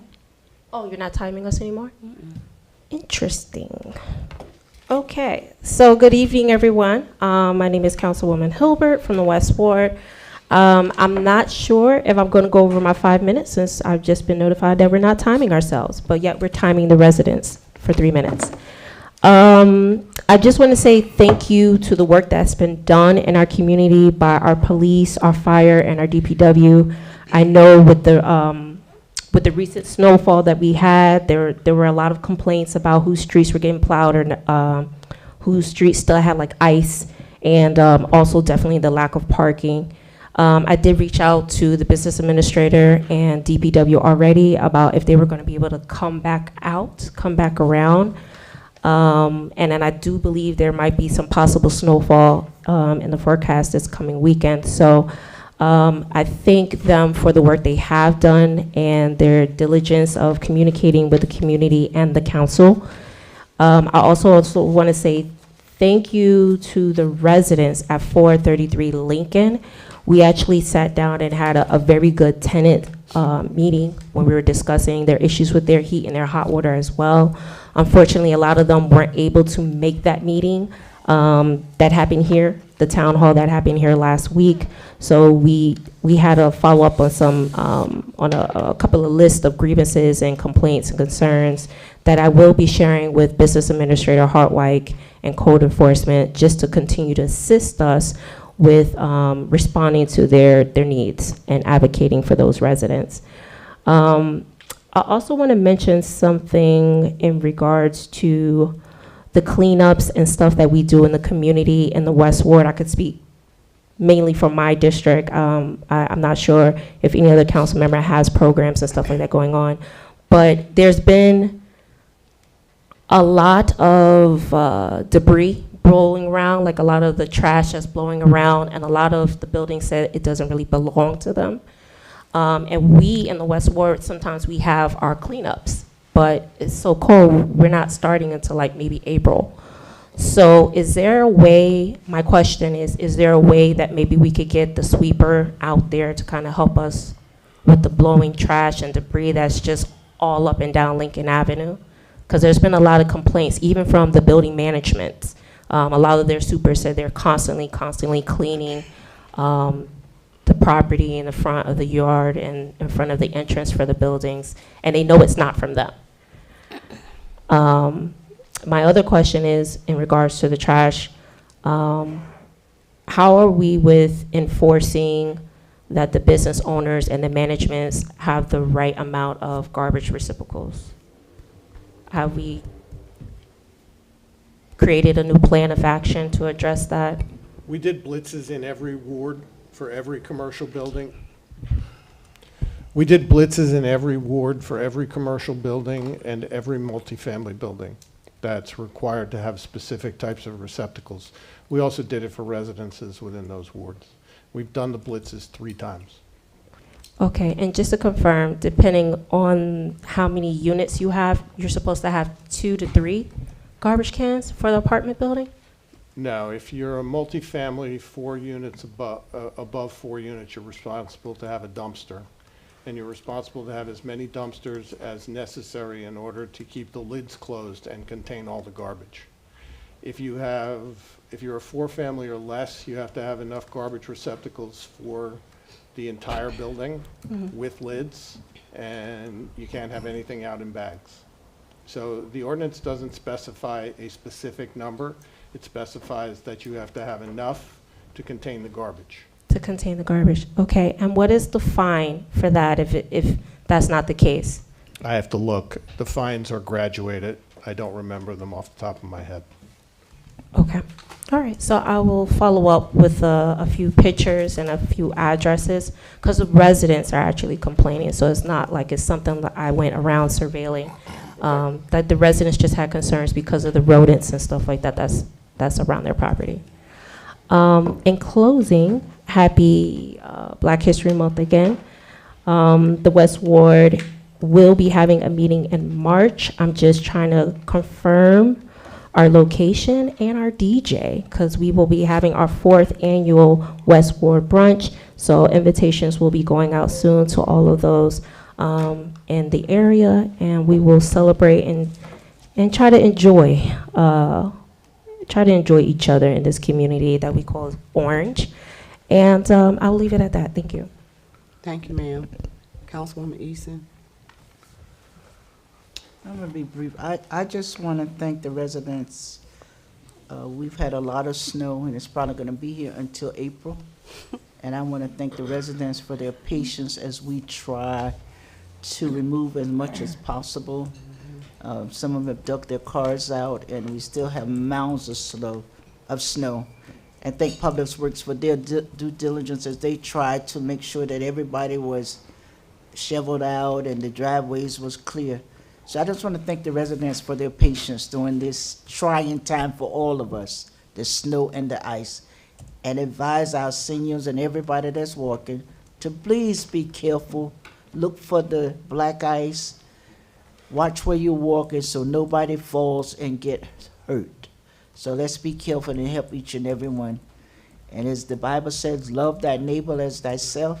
So we want each of us to take some time to help out a neighbor who's in need, especially our seniors, and help them as much as we can. Thank you. Thank you, ma'am. Councilman Coley. Thank you, Council President. I just want to mimic everything she just said. You're welcome. I don't have to say it again. But in addition to that, Mr. B.A., Bourbon Street, I see that they're starting to do some work over there. And they are, the trucks, just like on Main Street initially, they are leaving the streets a little messy. If we could address that. And again, Councilwoman Easton, I personally want to thank the residents of the East Ward for their patience, because although Public Works did a fantastic job at times, there were some times when things didn't go according to the speed that needed to be done because of the overwhelming amount of snow and then the frost on top of that. Again, I just wanted to thank everyone for the patience, and Mr. B.A., I don't know if you considered what I spoke about at the last meeting, putting together some type of comprehensive snow plan where, is very similar to our open space. Yes. Yeah, we can put that in place where we can have, monies that will just continually, grow. If we don't use it, it'd be cash in a pot until you need it. Thank you. I'll leave it right there. Thank you. Thank you, sir. Yeah. Councilman Montague. Good evening, everyone. BA, I just wanna, you know, I always address this every meeting. Where are we at with the rec center? You should get that on a shirt. Yes. Can I put my response on a shirt too? That's what I'm saying. Answer that, man. We had two lengthy conference calls today on the rec center. I expect that we'll be on schedule for the redevelopment agreement to come before the council at the next meeting. It's not, it doesn't have to go before the planning board? No, well, the project will have to go before the planning board, but the redevelopment agreement has to be done first. Okay, and where are we at with the parking utilities? at this Everything point? is in order. We are prepared to hire 3 part-time parking enforcement officers. We have their vehicles, we have their routes, and the hiring will probably take place later this month. Are we considering Orange, New Jersey residents? The only people that we interviewed were Orange, New Jersey residents. Great. And one more thing, I have other things. The parking meters from Park Street to Glenwood, where are we at with that? Because we've been asking for that for a while. You mean from Maine, Glenwood Maine. from Maine to Park? Yeah, from Maine, yes. Okay, they've been ordered, and we're waiting for them to come in and be installed. Any anticipation date? I'd have to get back to you. Okay. And on Thursday, February 19th, I have the VITA Volunteer Income Tax Assistance. They're gonna be at Oakwood Towers, 400 Oakwood Avenue, from 4:30 to 6:30. Anybody that, if your income, total house income is less than 69,000, you qualify. Let me look at this. So it's gonna be in person, individuals and households earning 69,000 or less, seniors, person with disabilities, limited English and speaking taxpayers. And then the following Thursday, we're gonna be at the Orange Park Apartments, 300 Oakwood Avenue. And then on Thursday, March 5th, we're gonna be at Salem Towers. So if you know anyone, and I'm quite sure you could walk in if you fit that criteria, I will be there. 69,000 or less. Make sure you bring your photo ID, social security cards, all your household members' information, W-2s, 1099s.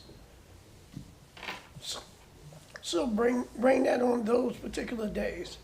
And after the 5th, we're gonna continue every Thursday at every building, and the last visit will be here in council chambers. Yes. Council President, can you create a flyer so we can help advertise? Yeah, they're on the tables out there. They're That's out the flyer? There's a lot of stuff on there. Yeah, but it's a lot of stuff, because you'll come without everything. Okay, do you have a digital flyer? Yeah. Okay, can you email it to all of us and the deputy clerk so we can share it? Okay. Thank you so much, sir. Plus, they're on the table out there. Also, this is our 2nd annual. Oh, by the way, Clifford Ross, Curry Coley, and myself, and Tennessee Easton, we're sponsoring this VITA volunteer. The next thing, summer camp. This is our 2nd annual. We're sending 20 kids, 10 women, 10 kids, girl and boy, to Pennsylvania, Lebanon, Pennsylvania, from July 19th to July 24th. They had a wonderful experience. We brought the kids here to speak about the experience. So if you know anyone in Orange that is interested, feel free to give me a call, Councilman Ross a call, so we can set you up. Give the age group. Excuse me? Age group. The age group, 5th to 11th grade.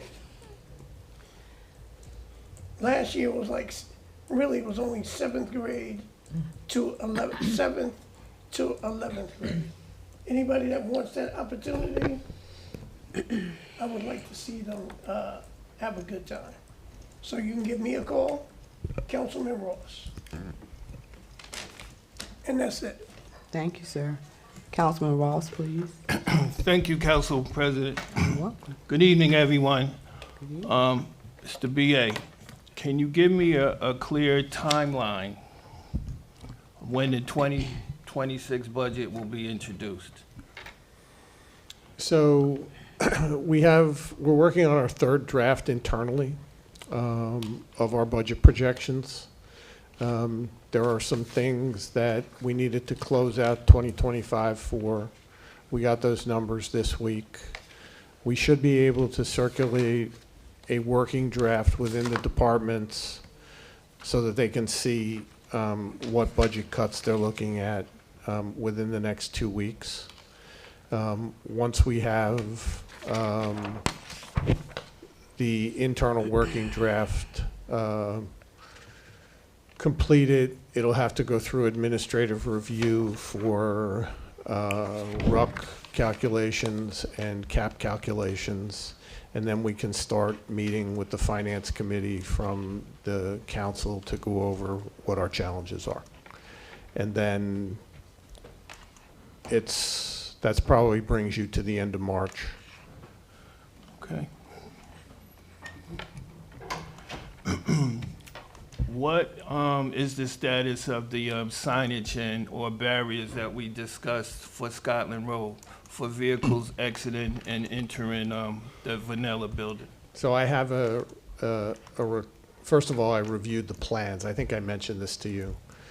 I reviewed the planning board plans and applications, and the issue wasn't addressed at all. I put a call into the county engineer to see whether or not they addressed it at all when the plans were reviewed by the county. I haven't gotten a response yet. If I don't get a response, I'll reach out to our representative, and I'll get back to you.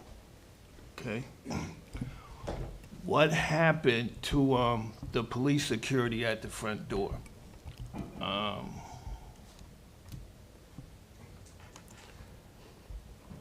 It's one person that we've assigned. When that person is called to a different duty, whether it be crossing guard shortages or staffing shortages, then that person doesn't get assigned to the front door. And we're working on an alternate plan that wouldn't require an officer to be at the door at all. Can you share that? We're looking at hiring an armed security service for the front door. And that would take the place of both the monitor at the front door and the police officer. Okay. Because I also understand that there are some fully functional metal detectors at the Jackson Street garage. Why aren't we utilizing them? First I'm hearing about it. Okay.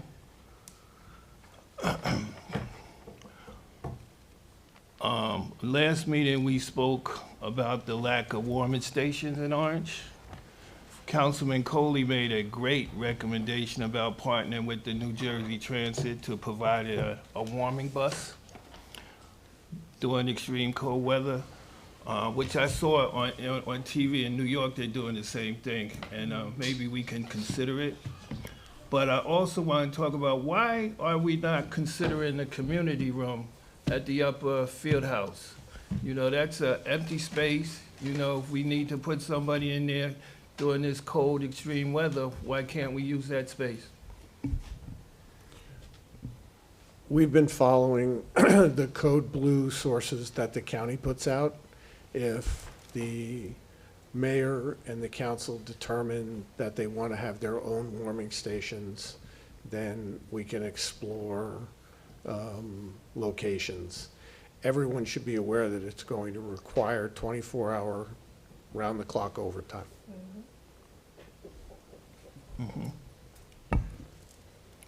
But, yeah, but it's just that, you know, you can get the people off the street, you know, for the night, and they can go to some, I don't know where they can go after that, but we gotta get these people off the streets.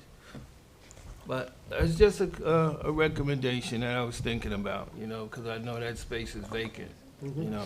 Councilman, Yep, may I add something? sure. Yeah, it was also, I know the BA is being modest, but there's also regulations. So that space would have to be outfitted. Like you have to have showers and the footage, the square footage in order to like, you know, separate people and have different stations. And I don't think the field house would be large enough to do that. If you think about what happened recently with the fire on Park Avenue, and the people being displaced on South Essex, it wouldn't serve that much of a purpose for a warming station. The bus is a good idea though, because it'll just have them somewhere temporarily, but our field house wouldn't be able to compete and offer the same amount of services that the county's approved locations do have. Okay, thank you. I also want to thank our DPW. Today, while I was walking my dog, I saw them out there cleaning up a bunch of garbage on Lincoln Avenue. And I was very impressed and very happy. So I appreciate the work they do every day to keep our city clean. But since, you know, the snow's been here and the street sweepers aren't been able to be out there, it's a bunch of trash. But they was out there cleaning it up today, so I want to say thank you to them. And in closing, I just want to thank our council president, my council colleagues, the administration, our department directors, and all the residents who attended last week's community meeting at City Hall. Residents submitted written questions that were drawn and answered by the appropriate department heads, reflecting our commitment to transparency and accessibility.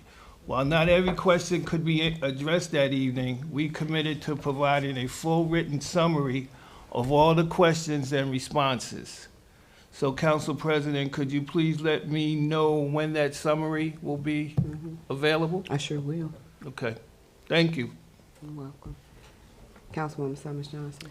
Thank you. So I was honored to attend the Orange High School Senior Class Valentine's Day fundraiser. I found out at the last minute, but tickets were purchased in the names of all council people.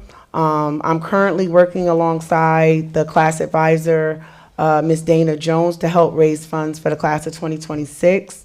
I'm working with the alumni to try to get 50 alumni members to pledge $100, and she's working with store owners to pledge $100. Whatever monies that are not used this year will be used with the next class. The students do pay dues, but then we know there's always students that can't pay. Checks can be sent to Orange High School, 400 Lincoln Avenue, and checks are made payable to Orange High School and in the memo class of 2026. Was it Sunday? I had the privilege of speaking at a Black History Month program at Zion Holy Church on Camden Street in Newark via Zoom. I shared my journey of becoming the first African-American councilwoman of the South Ward. The event was well attended by youth, and it was a blessing just to show them the importance of representation and purpose. Additionally, I'm calling it the Council President Wooten's citywide meeting because it really was her idea to do a citywide. I know she normally does the coffees and conversation, but this time I really love the format, the fishbowl of asking the questions. And I was on the phone with her the other day. She had just finished typing them all up. Was it like 52 questions or something like that? And she is on getting the answers. I think you submitted it, you said, to the administration. So being very transparent and informative with that. And I had residents call me after the meeting. They were just happy to put faces to the directors and just get to see the people who make a lot of the day-to-day decisions. As council members, we get text messages about fires and police situations. And the other night when we got the text about Scotland, my heart dropped because I Uber my son everywhere, so I have addresses memorized in my head, and that was his best friend's house. So trying to figure out where his best friend was, it was like, oh my God. But then when you said everyone got out safe, a lot of times we want to bring everything with us. As a firefighter's wife, I need him to get out, so I don't need anyone to stay in trying to hold on to material things. Speaking of fire, I spoke to Mama Flurry. That's the mom who lost her 2 daughters and her husband on Mosswood Avenue. She sounds amazing. Council President Wooten linked her up with someone else that wanted to give her money, and then Bethel Baptist reached out to me. They had money for her, so people have not forgotten, and it's so important that after a tragic event, people say, I'll be there for you if you need anything, but the community is still contacting me, and I'm still putting them in contact with her, and I've even stepped back so that they could, you know, have a conversation with her, because she likes the calls. I try to get off the phone because I'll start crying in a heartbeat what she has lost. But she sounds so good. 4 days ago, thinking of Metcalf Pool, they lost a long-time lifeguard, Pavielle Gordon Gabriel. She was a South Ward resident. She was a lifeguard when I was the aquatics director. She was there. She was beautiful. She passed away peacefully in her sleep. Her family is from Orange. They all live in Delaware now. But just keep her husband, who was a Valley boy, like it's a lot. I remember them just being kids in the park. They got married, they did everything the correct way, they did everything how you're supposed to do it. And yeah, she passed away peacefully in her sleep. And when I see her, I think of Metcalf Pool. So seeing Ms. Campbell up here, my question goes to the BA. I know that there was a sheet I was getting all excited about. It was about grants. And I did see Metcalf on there. I did see, I think, the playground area. So when you meet with Ms. Campbell, could you just either update her, update me, or both of us just on what grants we've applied to, what we've received? Because I know there was talk of making it like a sensory playground area at one point. I know I've been asking for that, just because there's one in Bloomfield in the county park, and our autistic community and special needs community is growing. And the parents just need some place for them to go, and Metcalf seems like a perfect park for that. I'm also pleased to announce Council President, myself, and South Ward District Leader Veronica Scott, we're putting together a caregiver support group meeting because life is lifing, and we are now caregivers, and we just thought we need to bring a lot of the people from the community to get resources and encouragement and a safe space. I believe we said it's Sunday, the first Sunday of March. The third Sunday of March, but we're gonna put it all out there, but just to let people know, just be out on the lookout for that. I wanna thank code enforcement. I've been on the phone with code enforcement every single day, on my lunch, in the morning, after school, because I have a building that didn't have heat, now they have heat, elevator broke. I walked them 8 floors, 8 flights. People can't do laundry, they can't grocery shop because they can't go up and down the steps. I'll be there tomorrow with a lawyer just to help them understand how they can withhold their rent in escrow properly. And I didn't see my mirror this morning on Argyle and Scotland, BA. They're working on installing it. All right. I'm there every day. 7:30, you can meet me there. I'll call you when they're putting it in. Okay, all right. I just called you out, I'm sorry. All right.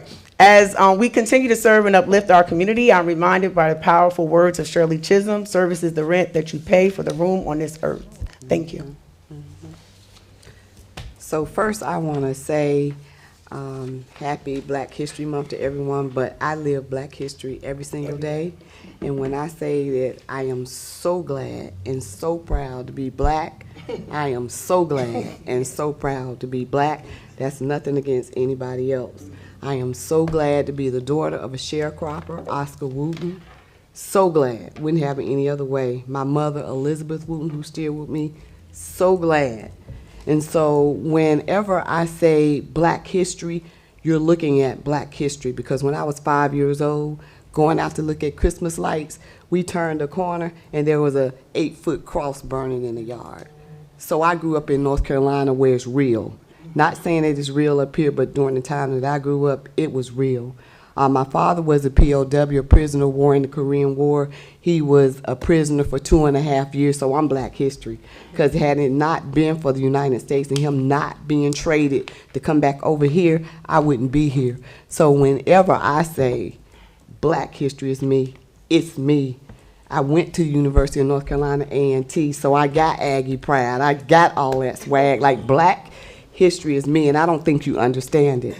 And with Black history, there is this one man that every grandmother, every great-grandmother, every mother, every sister, every auntie down south talked about from the time I was a baby, and that's God. So I might get in trouble for saying that, but it is God, and he is in my life. So I just want you to know I'm Black history, and he plants me wherever he wants me to be in my life. Right? He puts me where he wants me to be. He put me in this chair. So I give all honor and praise to him all the time. So when you think about Black History Month, you think about Adrian K. Wooten, you think about my father, Oscar Wooten, who was a POW, you think about my mother, who was a seamstress, you think about my father that had the first drapery business in Greensboro, North Carolina, raised 3 daughters. None of us went to jail. All of us went to school, good girls. You think about my 3 kids. Nobody never went to jail. They went to school. They're living their own lives. You think about me being a mom that lost her son in 2019, and I stand up and I get up every single day. And I'm allowed to do that, and I'm able to do that because he allows me to do that. So I'm not afraid of anything. I'm not afraid of anyone. So when you come and say, this is going to happen to you, that's going to happen to you, just know I'm Black history, and nothing is going to happen to me without the Lord Jesus Christ. And that's all I'm saying about Black history. Now I'm going to talk about the meeting. Had a meeting, council colleagues showed up. It was standing room only. We had Congresswoman McGyver's table here. Madeline was here giving out information about what you could get on the congressional level. Senator Timberlake's office was here, what you could get on the Senate level. Mike Venetia's office was here, what you can get in the legislature. You talk to those people, you got information. We got a lot of stuff in our offices today that we're dealing with. So I was so happy that they joined us. See, that's another thing about Black history too, right? So they were here. We didn't count the people. We had 52 questions that were asked. I decided to do a fishbowl type of meeting. In doing a fishbowl type of meeting, I'm so hyped right now. Y'all don't even know. Y'all don't even know. So in doing that meeting, it allows everyone to get their question out, right? So when you have a meeting and you allow people, as I did when I did Coffee and Conversations, some people would monopolize the mic for 20 minutes and you couldn't get them away. And then you would have little old Miss Jones or little old Miss Smith who could never talk. So when you do a fishbowl meeting, you take up 52 business cards or, index cards or cards that I cut up from cardboard, okay, different colors. We took those cards up. People wrote their questions down. Some of the questions I heard tonight, I typed up those questions. I had ChatGPT, I did, categorize them. They came up with 11 categories. Put them in all those categories, sent them to the business administrator on yesterday, President's Day, because we Black history, and that's what we do. We work on the holidays, right? Sent them to the business administrator. He received them, also sent them to the mayor, and sent them to the assistant business administrator. Hopefully and prayerfully, he'll get that information back to us by Friday. That document will go out to the citizens. So as Mr. Grove stated, and one of his questions was, he spoke about communication. So it's going to go out to about 8,000 people that we have their emails via text message, right? We have about 10 or 15,000, I think, it might not even be that much or it might be less, for people that we text on our texts. And then we're going to put it out on social media. And then a copy of it is going to be here in the council vestibule out there. And then we're going to walk around and give it to you to make sure that you get your questions to your answer. And that's transparency. And when you do a fishbowl meeting, it allows you to do that. It allows those people to come in and give you 52 questions about everything. As Councilwoman Summers Johnson said, we are going to do a caregivers event. We are caregivers. Some of you are caregivers probably in your everyday life too. It's imperative we bring in a social worker. We're also going to have someone to pamper us because we're the strong people. And people always say on Facebook, think about your strong friends. Call your strong friends because we lift so many people up. That's Black History too, because we lift a lot of people up. But we are going to do that. We want to do that for the residents, and we want to do it for us. So with that being said, I'm going to close my spiel about Black history, but y'all think about it every day and just think that there's nothing that scares me. Nothing. I have a son that's in a graveyard. What do you think that you could do to me to make me fear? And all of that, he tells me where I'm going to be. No man, him. And if you don't believe that, I'm sorry. And with that, Madam Clerk, but Councilwoman Easton, I'm done. Live in faith and not fear. Councilwoman, can you make sure that, would you mind including echoes? We already talked to Tabitha. Because when you have your meeting afterwards, that's another resource that they can continue on with. So invite them to participate, please. We talked to Tabitha. Okay. Council President? Yes, ma'am. Could we also work it out so that we're giving out the robocalls for every council meeting moving forward and not just the town halls? That's a good question. Well, I asked that before. Yeah, I said no. And the BA said no. So maybe we'll ask them. I'll What's ask the them reason? again. What's the reason? There's a legal process for notifying meetings, and if you go outside that process and screw it up, there's liability. So I'm not going outside the process. So does it The meetings state? occur all the time on the same nights of the same months. They're advertised at the beginning of the year. They're advertised on the website. They're advertised in multiple places where people can see them. There is no reason to send it out by robocall or by text. Okay, like I said, it's just an extra gesture of communication. It's a lot. It did The pretty well. communication that people see, they have no idea what goes into that. It's a part-time job. Putting more burdens on that person is not something that's an appropriate allocation of city resources, given the notifications that people already get. Okay, thank you for your answer.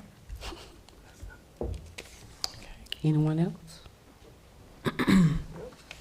Okay.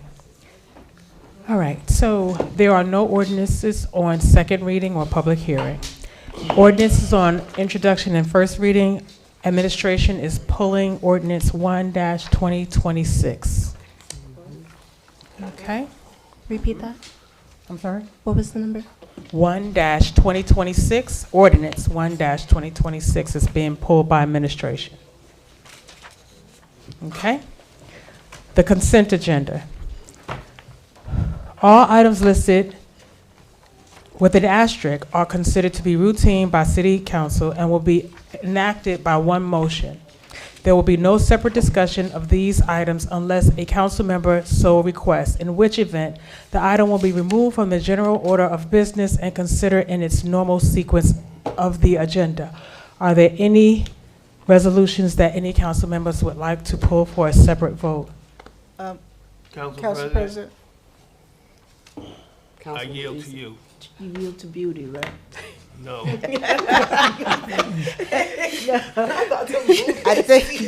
think our business administrator was pulling 126. Yes, we'll announce that, yes. All right. Councilman Ross? No, that's what I was gonna want to have pulled. Yes. Anyone else? Okay. The consent agenda consists of 106, 107, 108, 109, 110, 111, 112, 113, 114, 115, 116, 117, 118 as amended, 119, 120, 121, 122, 123 as amended, 124, 125, 120, and 127. Is there a motion to adopt the consent agenda? Motion to adopt consent agenda, Summers Johnson. Second, Hilbert. Motion by Councilwoman Summers Johnson, second by Councilwoman Hilbert. On the motion, any questions? Roll call. Councilman Coley. Yes. Councilwoman Eason. Yes. Councilwoman Hilbert. Yes. Councilman Montague III. Yes. Councilman Ross. Yes. Councilwoman Summers Johnson. Yes. Council President Wooten. Yes. That's 7 yeas. This has been approved. That was pulled. So go to the next page. Okay, new business, walk-on ordinances, walk-on resolutions, and other pending business. There are 1, 2, 3, 4, 5 for consideration, 6 for consideration, but we're going to start with these 5. Walk-on Point of order, you didn't do 53. postpone doesn't come yet. That's old business though, you going to new business, right? No, we're going to, yeah, new business and walk-ons come before that postpone. Oh, really? Mhm. Oh, okay. Yes, ma'am. We'll walk on resolution 128-2026, a resolution of the City of Orange Township in the County of Essex, State of New Jersey, providing for the combination of certain bond ordinances and determining the form and other details of the offering of not to exceed $4,995,000 general improvement bond series 2 2026 qualified pursuant to the Municipal Qualified Bond Improvement Bonds Act, Qualified Bond Act constituting PL 1976 C38 as amended, and providing for their sale and determining certain other matters with respect thereto. B, authorizing the sale of issuance of $28,634,944 in bond anticipation notes, Series 2026 tax exempt, consisting of $9,348,394, general improvement notes, Series 2026, and $19,286,550 water utility emergency notes, Series 2026, federally taxable.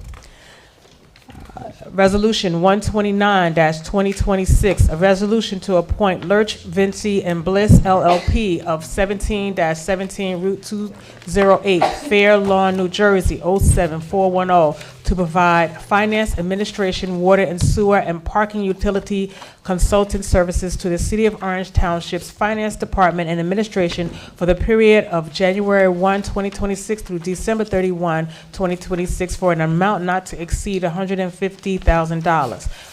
Resolution 130-2026 WO, an enabling resolution authorizing the application for a supplemental funding request by the Department of Public Works and Engineering from the State of New Jersey Department of Environmental Protection's 2026 Green Acres Program for Metcalf Park improvements. Resolution 131-2026 WO, a resolution authorizing the services of Cleary Jacoby Alfred Jacobs LLC as special counsel for election matters for the city clerk's office of the City of Orange Township for an amount not to exceed $20,000 for calendar year 2026. Resolution 133-2026 WO, a resolution authorizing the submission of an application of the New Jersey Department of Environmental Protection and the New Jersey Environmental Infrastructure Trust for the citywide identification and lead pipe replacement program. Can I get a motion to walk these resolutions on? Motion to walk on. Second, to walk on. Motion to walk resolutions 128, 129, 130, 131, and 133, 2026 WO was made by Councilwoman Summers Johnson, second by Councilman Montague III. On the motion, roll call. Councilman Coley? Yes. Councilwoman Eason? Yes. Councilwoman Hilbert? Yes. Councilman Montague III? Yes. Councilman Ross? Yes. Councilwoman Summers Johnson? Yes. And Council President Wooten? Yes. That's 7 yeas. This has been approved. These resolutions have been walked onto the agenda. Resolution 128-2026, 2026 WO. A resolution of the City of Orange Township and the County of Essex, State of New Jersey, A, providing the combination of certain bond ordinances and determining the form and other details of the offering not to exceed $4,995,000 general improvement bonds, Series 2026, qualified pursuant to the Municipal Qualified Bond Act constituting PL 1976 C38 as amended, and providing for their sale and determining certain other matters with respect thereto. B, authorizing the sale of issuance of $28,634,944 bond anticipation note series 2026 tax exempt, consisting of $9,348,394 general improvement note series 2026 and $19,286,550 water utility note series 2026, and C, authorizing the sale of issuance of $700,000 special emergency note series 2026 federally taxable. Is there a motion to adopt? Motion to adopt. Second, Montague.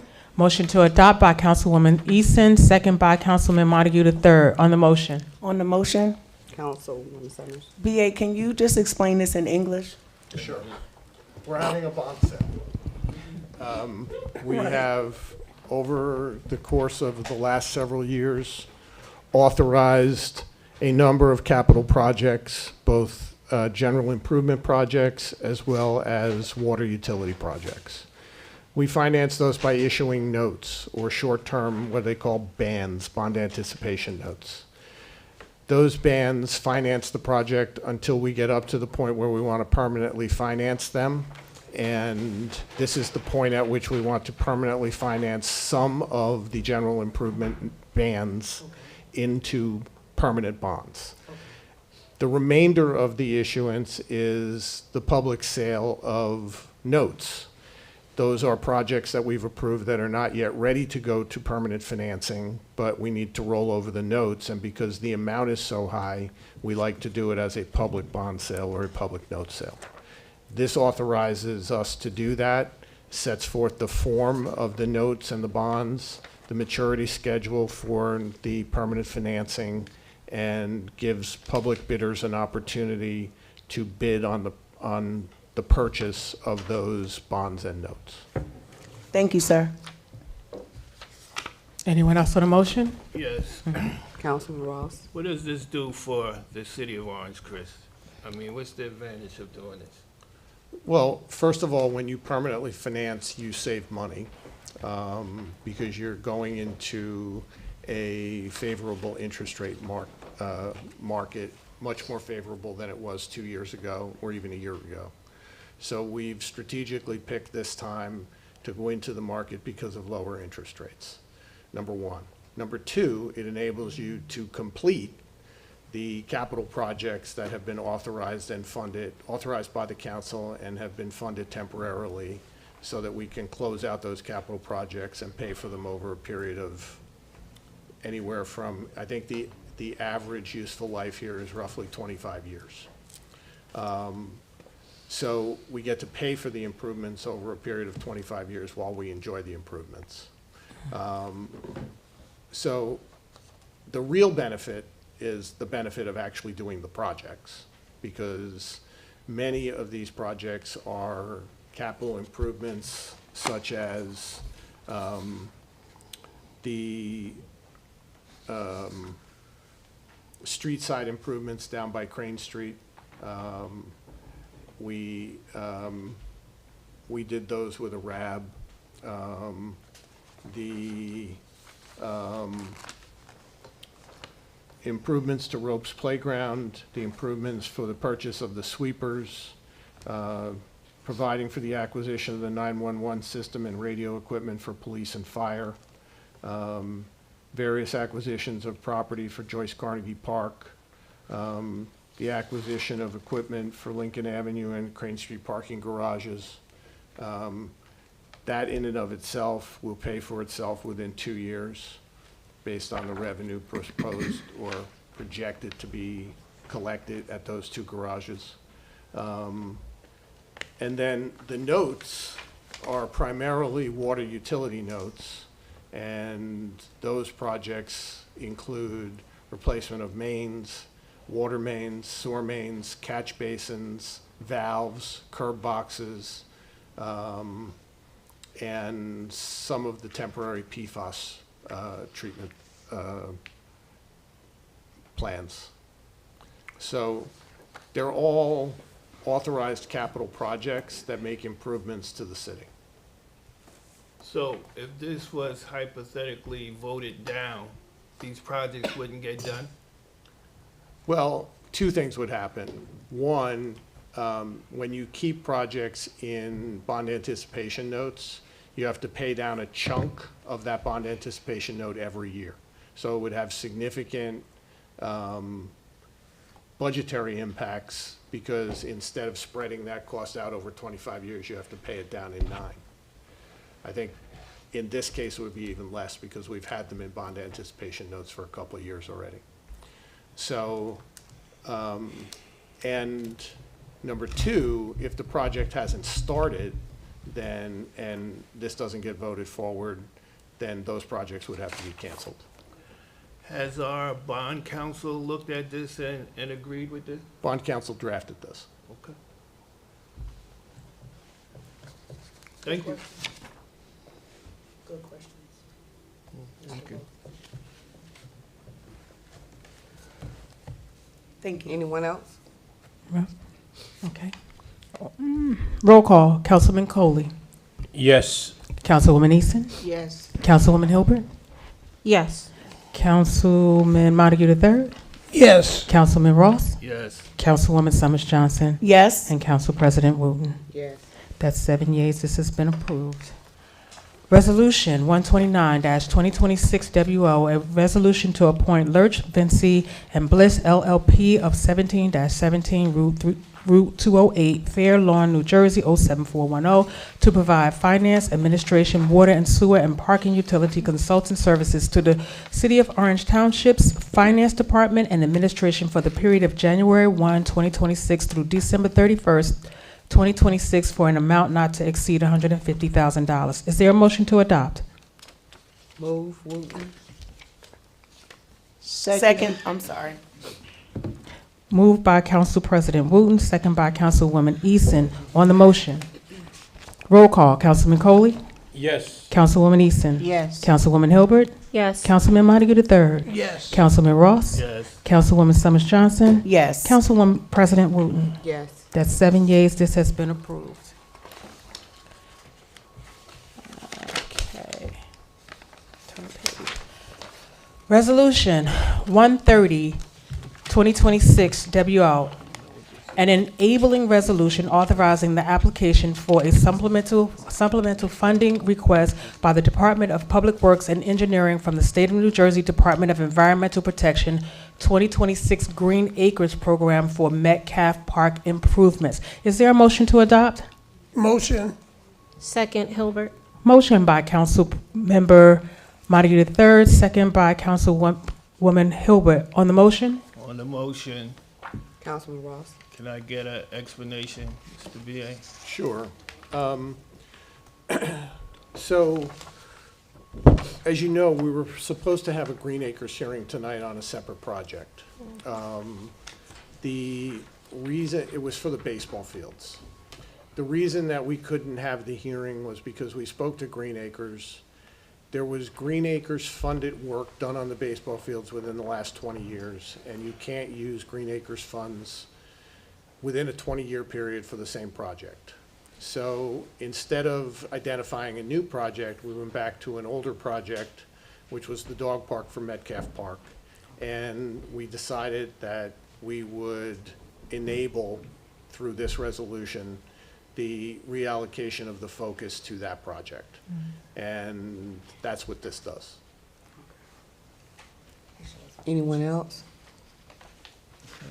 I have a question, Mr. BA. So with the dog park, Yes. are we gonna say this is for little dogs? Or are we? Your dog cannot go in that park. I'm gonna put a sign. I'm sorry. Have y'all seen her dog? Or No, is it's it for gonna? little dog. No, I'm looking. Or is it all size dogs, or? All kidding aside, I don't know the answer to that question. Okay. In fairness, I'd have to check with the director to see if they've gotten that far in terms of the design. Okay. Councilwoman, I'm gonna tell you. Anyone else on the motion? Yes, on the motion. Councilman Coley. On the motion, if, I guess this can happen at any park, but being this is designated a dog park, if someone is bitten by some dog, being that we are designating this as a dog park, are we going to assume that the liability for that? I'm not a lawyer, but I'll play one very quickly. Play one on TV. So typically, dog bites are the responsibility of the owner of the dog, and this is a one-bite state. Should watch So- Judge Judy. It's always the owner that has to pay the bill. Yes, she did. If your dog bite me, Oh, you responsible. City Attorney didn't say anything. Mr. City Attorney, you? I agree. I mean, it's Okay, 100%. okay. Yep. Thank you. If your dog bites me. That's not to say that we won't get sued. Anybody can sue us. Right. I was knocking teeth out. We just have a good defense. Right. And do the dogs have to be spayed or neutered?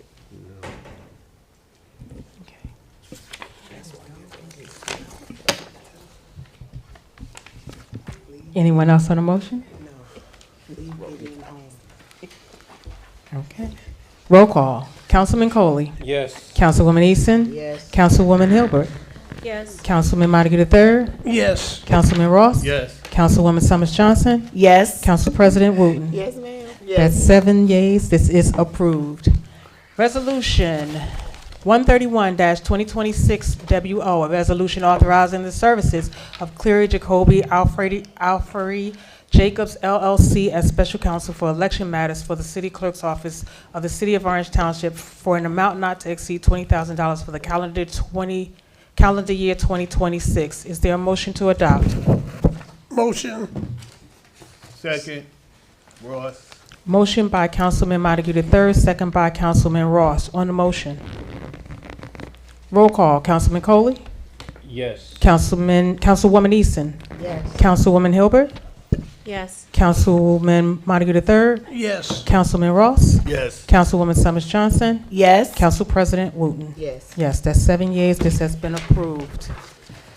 Resolution 133-2026 WO, a resolution authorizing the submission of an application to the New Jersey Department of Environmental Protection and the New Jersey Environmental Infrastructure Trust for the citywide identification and lead pipe replacement program. Is there a motion to adopt?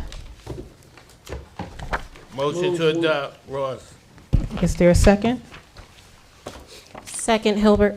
Motion by Councilman Ross, second by Councilwoman Hilbert. On the motion, roll call. Councilwoman Coley. Yes. Councilwoman Easton. Yes. Councilwoman Hilbert. Yes. Councilman Montague III. Yes. Councilman Ross. Yes. Councilwoman Summers Johnson. Yes. Council President Wooten. Oh, yes. That's 7 yeas. This is approved. I'm going to turn it over now to our city attorney. Council President, if I may.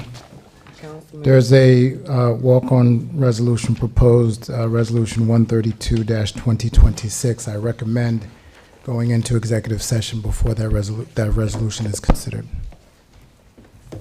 to discuss the legalities of the proposed walk-on resolution. Would you repeat that? There's a proposed walk-on resolution 132-2026. Before that resolution is considered as a walk-on, I'd recommend that we go into executive session to discuss the legalities of the proposed resolution. Okay. Y'all agree? Yes. Okay.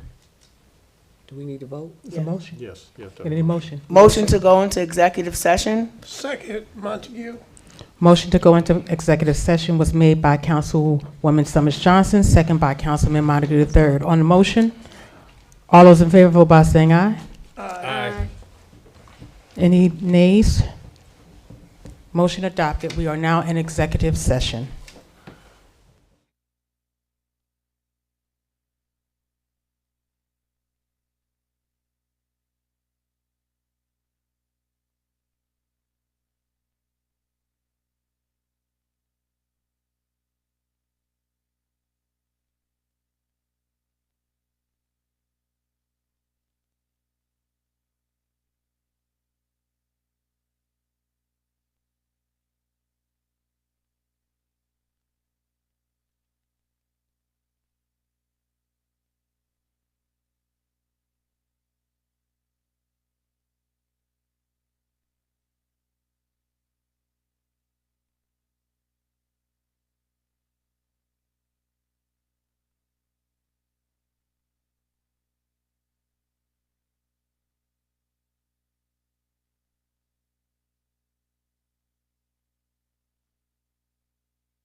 spell the word.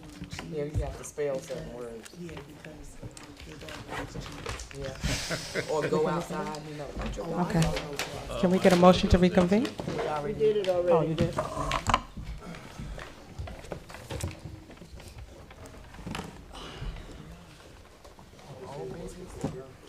Ready?